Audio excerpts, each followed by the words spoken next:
Ejemplo, si yo como hombre, como esposo, cometo un error que afecta a mi esposa, yo no puedo simplemente ir a donde Dios para orar pidiendo que se restaure la situación. El proceso correcto requiere primero ir a donde mi esposa y pedirle perdón, reconocer mi error, autojuzgarme. Luego me presento delante de Dios reconociendo que fui yo quien causó el daño. Shalom, muchas bendiciones. Vamos a estar estudiando lo que significa la tefilá, lo que significa la oración desde la perspectiva bíblica, hebrea, profundizando. Vamos a entender su significado porque yo sé que te puede sorprender. Vamos allá. Ok, estamos aquí en la pantalla y tenemos que la palabra oración se traduce desde el hebreo como autojuzgarse. Estamos leyéndolo acá. Una exploración profunda del verdadero significado de la oración según la raíz de esta palabra hebrea. Hemos entendido que la escritura, la Biblia no se escribió en español, no se escribe en inglés. Entonces, en este video yo quiero que podamos profundizar un poquito sobre la palabra hebrea que se utiliza para la oración y vamos a ver sus matices, lo que implica, vamos a ver en el contexto que se utiliza por primera vez en la escritura. Analizando todo eso, vamos a poder entender un poquito más cómo nosotros nos podemos poner en práctica esta disciplina espiritual y los beneficios que tiene para nosotros, ¿verdad? ¿Qué es esto de la oración en hebreo? ¿Qué es esto de la tefilá? ¿Y qué es autojuzgarse? Redefiniendo la oración. El concepto erróneo. A veces pensamos, ¿verdad?, que orar es simplemente pedir cosas para intentar cambiar la mente de Dios. Pero esta visión reduce la oración a una lista de peticiones dirigidas al cielo. No se trata solamente de pedirle cosas a Dios. Hay algo más. Dice la perspectiva hebrea.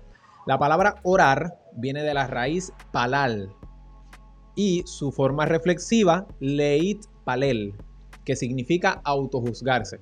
No es un acto pasivo de súplica, sino un proceso activo de examen interior. Es curioso porque es impresionante, porque de entrada la definición de palal no tiene que ver con pedir.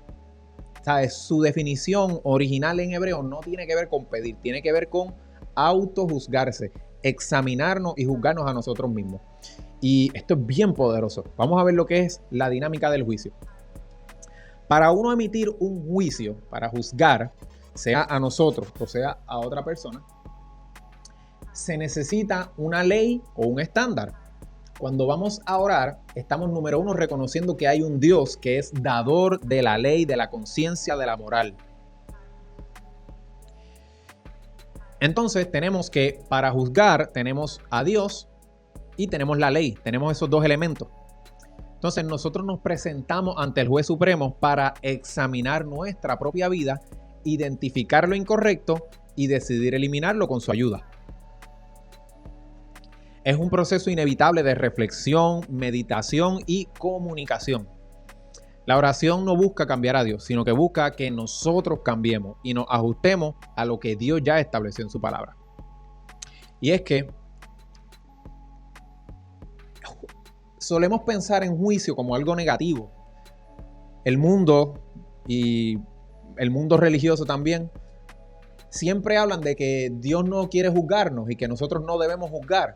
Pero realmente el juicio es lo que nos lleva a nosotros a tomar mejores decisiones. Juzgar es básicamente distinguir, separar una cosa de otra, separar lo bueno de lo malo. Tenemos que analizar las cosas, las situaciones de la vida, analizar nuestra vida y para que podamos separar lo bueno y lo malo. Pero hay un detalle, ¿qué es lo bueno y qué es lo malo? Es aquí donde entra la ley de Dios, el estándar, la norma, la palabra. Y no solamente la palabra escrita, porque vamos a ver en el contexto de Abraham, Abraham no tenía necesariamente un libro escrito, sino que la palabra de Dios venía a él por revelación que Dios se le presentaba o por tradición, lo que su papá o sus antepasados le pudieron enseñar. Entonces, tenemos a Dios como el que da la ley y tenemos la ley y nosotros. Estos tres elementos van entonces a ilustrarnos cómo es el proceso de orar o de autojuzgarnos, que vimos aquí que en hebreo es palal o leit palel.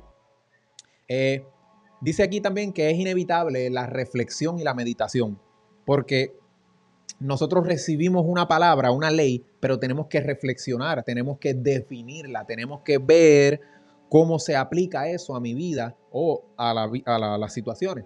Entonces, la oración involucra reflexión, meditación y comunicación. Nosotros no vamos a hablar solo ni a reflexionar solo. Nos presentamos delante del juez superior, supremo, por encima de todo, el Dios creador. Cuando nos presentamos ante Él, comenzamos este proceso de comunicación. Tenemos que abrir nuestra boca a Él, de autojuzgarnos, de reconocer y de dialogar, y establecemos de esta manera una conexión, una relación, ¿verdad? No hacemos esto solo, no oramos al aire o a la soledad, no. Estamos en unión con el juez, examinando su ley y comunicándonos con él. El primer caso en la Biblia tenemos a Abraham y Abimelech en Génesis 20. Esta historia está poderosa porque tenemos en el contexto una mala decisión. Abraham entra a una ciudad y por miedo a que lo maten, miente diciendo que Sara es su hermana. El rey Abimelech, teniendo temor de Jehová, la toma. Abraham, ser humano con defectos, entró con temor a una ciudad y le miente al rey. Entonces, comenzamos con un error. Este error es el que vamos a tener que juzgar. O Abraham va a juzgar su propio error. Tenemos la intervención divina. Dios le advierte a Abimelech en un sueño que no toque a Sara. Aunque no la tocó, la situación provocó un castigo. Las matrices de las mujeres fueron cerradas. La mala decisión de Abraham trajo una maldición sobre toda la casa de Abimelech. En este segundo panorama estamos viendo la intervención divina, pero estamos también viendo la ley. Hay una ley que es la prohibición del adulterio, las mujeres, ¿verdad? Un hombre no debe tener muchas mujeres. Si a alguien se le ocurre decir lo contrario, no conoce, no lee, no estudia y no profundiza, realmente está hablando locura. Dios estableció que Adán y Eva se unen para hacer una carne. No Adán con Eva, María, Juana y todas las que existan por ahí. Eso no existe en la Biblia. Esos son disparates de personas que no estudian la palabra. No tiene que haber un mandamiento literal escrito que diga no puedes tener muchas mujeres, aunque lo hay sobre el rey, pero lo hay.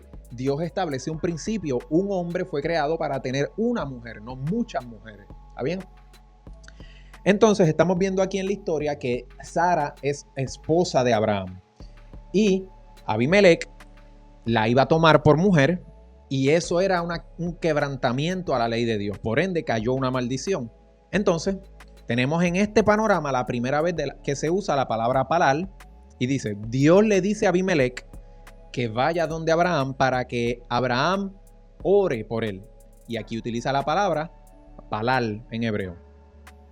Ahora, Abraham es responsable de autojuzgarse delante de Dios, pero también delante de Abimelech. El contexto nos está mostrando que Abraham va a orar por Abimelech, pero dentro de la palabra palal, si estamos hablando de algo que es autojuzgarse, aunque la Biblia no lo está diciendo literalmente, es inevitable hacer la conexión de que Abraham primero se juzgó a sí mismo. Dios tuvo que llamarle la atención a Abraham con respecto a este pecado. Ejemplo, si yo como hombre, como esposo, cometo un error que afecta a mi esposa, yo no puedo simplemente ir a donde Dios para orar pidiendo que se restaure la situación. El proceso correcto requiere primero ir a donde mi esposa y pedirle perdón, reconocer mi error, autojuzgarme. Luego me presento delante de Dios reconociendo que fui yo quien causó el daño. Abraham tuvo que pedirle perdón a Abimelech y a la familia antes de poder orar eficazmente por la sanidad de la ciudad. Solo imagínate que tú cometes un error y tu familia se afecta por ese error, y luego que tú te das cuenta que cometiste ese error, simplemente quieres ir a donde Dios y ya, y no te presentas a donde esa persona. Pues mira, precisamente Dios le dijo a Abimelech que tenía que ir a donde Abraham. Por el contexto, es obvio que hay un conflicto aquí, que sus mujeres están siendo castigadas, y Abimelech no era cualquier persona. Abimelech es un título que tiene que ver con un reinado, que es una posición de poder. No era simplemente un vecino de por ahí. Abimelech significa mi padre es rey. Melech, Abimelech, mi padre es mi rey.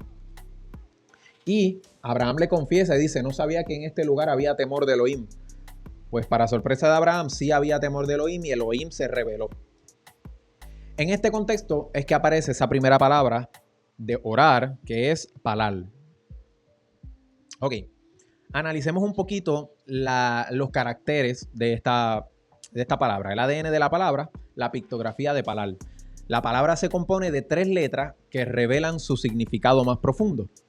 Número 1, P, que significa boca, expresión, hablar, comunicación. Declarar y revelar lo que hay en tu interior. Es el instrumento de la comunicación, el canal por donde fluye lo que está en tu corazón. Luego tenemos la Lamed, que es dirección, aprendizaje y elevación. Es una letra que gramaticalmente apunta hacia arriba. Representa el deseo de crecer y ser guiado. Luego se repite la Lamed. Énfasis en la dirección. La repetición intensifica su propósito. No es una elevación casual, sino una búsqueda deliberada y constante de lo alto. Si unimos estas 3 letras, creamos la palabra palal y creamos una definición más poderosa. Palal es una expresión dirigida. Es una comunicación con nuestra boca que busca dirigirse hacia lo alto, hacia arriba con un propósito y buscando aprendizaje. No es simplemente un monólogo interior, es un acto de comunicación intencional con el Creador. Ahora, aquí tenemos la definición de oración desde el hebreo. Comunicarnos y elevarnos al cielo. En el contexto de autojuzgarnos. Porque nosotros no podemos cambiar los planes de Dios, pero sí podemos comunicarnos con el cielo para arrepentirnos y cambiar nosotros. Yeshua también nos dio una guía sobre la oración. Los discípulos le dijeron, maestro, enséñanos a orar, enséñanos a hacer tefilá o palal. Y Yeshua les habló del Padre Nuestro como un proceso de autojuicio, de conectarnos con el Padre para juzgarnos. Dice, Yeshua nos dio un mantra repetitivo, costumbre que los gentiles buscaban para ser oídos por su palabrería, sino una guía estructural para ese proceso. Pues el Padre ya sabe lo que necesitamos. Número 1, Padre nuestro, santificado sea tu nombre. Padre nuestro que estás en los cielos, santificado sea tu nombre. Reconocemos que no estamos solos. No vamos a hablarle a los aires ni al universo. Le hablamos al creador del universo. Nos dirigimos a Jehová. Santificado sea tu nombre, Jehová. Yud, Hei, Vav, Hei. El que fue, el que es y el que vendrá. Siempre está presente. Establecemos la identidad del juez ante quien nos presentamos. Aquí uno puede pasar minutos, horas, ¿sabe? Uno cuando va a presentarse delante de Dios, no tenemos que pasar 5 minutos en el Padre Nuestro. Podemos estar el tiempo que sea necesario hasta que tú te sientas lo suficientemente cómodo para hablarle al juez, luego de honrarlo con tus palabras. Luego dice, venga tu reino, hágase tu voluntad. Venga tu reino, bendito sea tu reino. Bendito sea significa multiplicar, que se multiplique tu reino sobre mi vida. Todo reino tiene un rey y todo rey tiene reglas, tiene leyes. Cuando decimos venga tu reino es que las leyes de Dios, la Torá de Dios se establezca en nuestra vida. Señor, revélanos tu Torá, que se multiplique sobre mi vida y que se haga tu voluntad. Le pedimos su gobierno, sus leyes, sean reveladas. ¿Para qué? Para nosotros ajustarnos a su diseño. Aquí en la tierra como es en los cielos. El pan de cada día, dánoslo hoy. Lo que necesitamos hoy. Señor, tú nos provees lo que necesitamos hoy. No tenemos que pedir en excesos ni en avaricia. Dios conoce el corazón. Y lo que sale de nuestra boca nos revela a nosotros mismos lo que tenemos en el corazón. Entonces pedimos una petición justa y suficiente, alineada con la confianza en su cuidado. Luego dice, perdona nuestras ofensas, así como perdonamos a quienes nos ofenden. El núcleo del autojuicio, evaluarnos nuestros errores, pedirle perdón a Dios y que nosotros podamos pedirle perdón a otros. Le pedimos perdón y yo creo que Dios nos va a mostrar las veces que hemos fallado, nos va a mostrar cuando nosotros hemos cometido pecado para que nosotros pidamos perdón a esas personas que hemos ofendido, como en el caso de Abimelech, que tuvo que ir allá a orar, a interceder, pero tuvo que pedirle perdón porque él cometió pecado. No podemos recibir lo que no estamos dispuestos a dar. Y finalmente, líbranos del mal. Dice, no nos dejes caer en tentación, líbranos del mal. Reconocemos que Dios es el único capaz de librarnos del mal todo el tiempo del poder del mal, por su poder. Es una declaración de dependencia y confianza absoluta. De esta manera, ¿verdad?, logramos una oración reflexiva en la intimidad. Yeshua decía que con la puerta cerrada. Y nos damos cuenta de que en nuestro interior hay muchas cosas que hay que poner en orden delante de Jehová. Eso es la oración. La acción física y el fruto público. Algo bien importante es que nosotros sí podemos orar en nuestra mente, en nuestro interior podemos orar, pero requiere una acción física. Hablamos de que empalar, la P, tenía que ver con hablar y comunicarnos. Hebreos 13:15 dice, así que ofrezcan siempre a Dios por medio de él sacrificio de alabanza, es decir, fruto de labios que confiesan su nombre. Nuestros labios tenemos que abrirlos para confesar la alabanza a él y la oración. La oración debe estar acompañada con el movimiento de los labios para completar el ciclo. Así como nos comunicamos con otros, con el sonido, lo hacemos con Dios. Cuando hablamos y nos escuchamos nosotros mismos, desarrollamos una confianza en el interior e involucramos todos nuestros sentidos para expresar la fe. La voz activa lo que el corazón cree. Tenemos que acostumbrarnos a orar en voz alta, a escucharnos a nosotros mismos hablando estas palabras, porque mientras más lo decimos y lo practicamos, más nos llenamos de fe creyendo lo que estamos orando, creyendo el perdón, creyendo la provisión, creyendo el juicio y creyendo el cambio que buscamos y la transformación por parte de Dios en nuestra vida. De lo secreto a lo público. Yeshua enseñó que debemos orar en lo secreto. Realmente podemos orar en cualquier lugar, pero siempre inicia desde lo secreto. Lo que sucede en lo secreto será recompensado en público. Si oramos y nos autojuzgamos en lo secreto, alineando nuestra vida a los propósitos de Dios, Dios va a trabajar en nuestro corazón. Así, cuando vayamos a lo público, a orar por otros, a enseñarle a otros, a trabajar en otras cosas, a cuidar nuestra familia, lo que sea tu trabajo, cuando lo vayas a hacer, ya tenemos la sabiduría, el corazón correcto, tenemos la corrección de Dios para ejecutar su voluntad. Todo lo que vayamos a hacer en lo público, ya en lo secreto, Dios trabajó nuestro corazón y estamos preparados para ejecutar la obra de Dios. Y la obra de Dios no es predicar solamente y sanar y enseñar. Todo lo que tú hagas, cuidar tu familia, cuidar tu casa, escoger un lugar para hacer compra, escoger un lugar para vivir, lo que sea que vayas a hacer, ya en lo secreto Dios trabajó tu corazón. Entonces, el concepto de oración se puede expandir porque hemos hablado también de la alabanza y de la intercesión.